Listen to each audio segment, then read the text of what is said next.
Magaalaa Adaamaa kutaa magaalaa Dambalaa aanaa Wanjiitti tajaajila lammummaa gannaatiin hojiileen fayyadamummaa hawaasaa mirkaneessan raawwatamuun ibsame. Aanichatti hojiin tajaajila lammummaa gannaa cimee itti fufeera. Ganna kana tajaajila lammummaan hojiileen karoorsine hedduun raawwatamaniiru jedhan bulchaan aanaa Wanjii obbo Qumbii Loongalee. Keessumattuu rakkoo hawaasaa harka qalleeyyii furuuf xiyyeeffannoo kennuun manneen 20 ijaaruuf karoorfame keessaa 13 raawwachuu ibsan. Aanaa keenyatti mana haaraa mana 20 hin ijaarra jennee ganna kana karoorfanneetiin qabnaa jechaadha.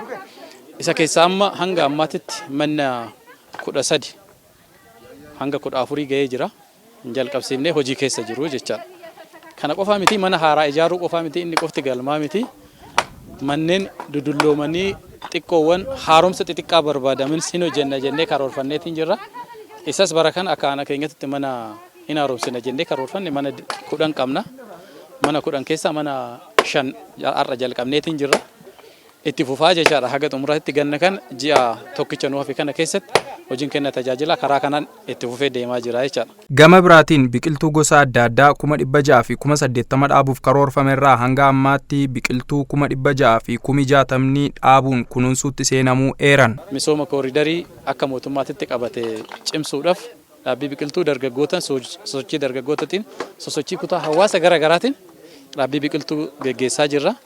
Bara kana akka karooratti dhaabbiin biqiltuudha ashaaraa magariisaa milkeessuudhaaf 680 kan ta'u akka aanaa keenyatti hin dhaabna jennee karoorfannee jirra jechaadha. 680 kana keessa hanga ammaatti naannoo 660 naannoo parsantii 98 uwwisaa jirra jechuudha. Kan nuufu parsantii 2 naannoo kanatti nuufa inni illee sagantaa ofii eegee kan itti fufu jiraati. Itti gaafatamaan waajjira paartii badhaadhinaa aanichaa obbo Masfiin Biraanuu gama isaaniitiin tajaajila lammummaatiin hojiin namoomarratti xiyyeeffachuun raawwatame sabdaneessummaa paartii keenyaa caalatti kan mirkaneessedha jedhan. Guyyaa kanas manneen harka qalleeyyii dabalataa 12 ijaaruu eegalamuu himan. Manneen harka qalleeyyiif haaraa ijaaraa jirru kun kan saba filate, kan amantaa filate, kan gosa filatee miti jechuudha. Namummaa irratti kan xiyyeeffate Guraagee ta'uu danda'a Oromoo, Tigree ta'uu danda'a Amaara, dubbii sabummaatii miti jechuudha. Dubbii namummaati.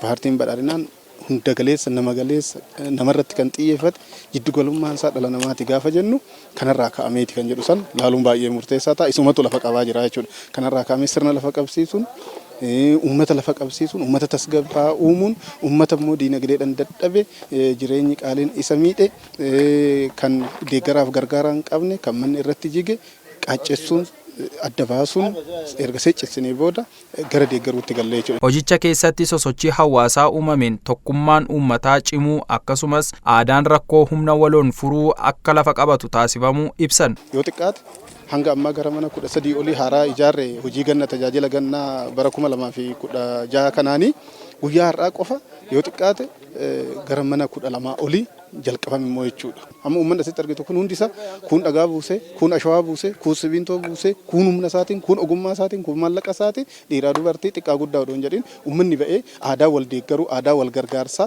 duudhaa godhatee jira jechuudha. Humnoota walootitu lafarra qubachaa jira jennee yoo fudhanne waan nama qaanessuu miti dhugaa lafarra jiru isa san kanatti hubachuu hin danda'ama. Itti gaafatamaan waajjira paartii badhaadhinaa kutaa magaalaa Dambalaa obbo Xaahir Haajii aanota kutaa magaalattii jala jiran hunda keessatti hojiin tajaajila lammummaa gannaa cimee itti fufeeraa jedhan.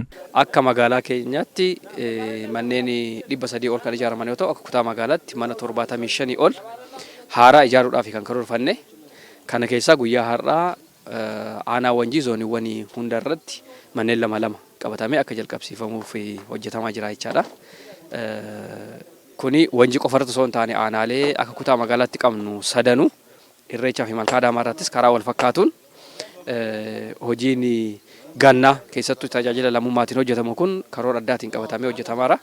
Haala wal fakkaatuun guyyaa har'aa aanota sadan irrattu qophii wal fakkaatu dhaabbii biqiltuu dabalatee qophii wal fakkaatu gaggeeffamaa jira jechuudha. Rakkoo hedduu nurraa obbaafachiisuuf ijaarsi manaa nuu eegalamuutti gammanneerra jechuun hirmaattota hojichaa galateeffatanii kan eebbisan immoo harka qalleeyyii keessaa kanneen dubbifnedha. Ulfaadha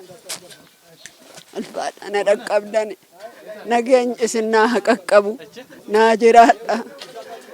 Akkana qaqqabda rabbi isin qaqqabu fayyaa teessanii homtuu isin hin gahin hamtuun isin hin argine na dhaqqabdanii naa dhaqqabama ulfaadha amma waaqa amma lafaa naa ulfaadha. qabsooftanii.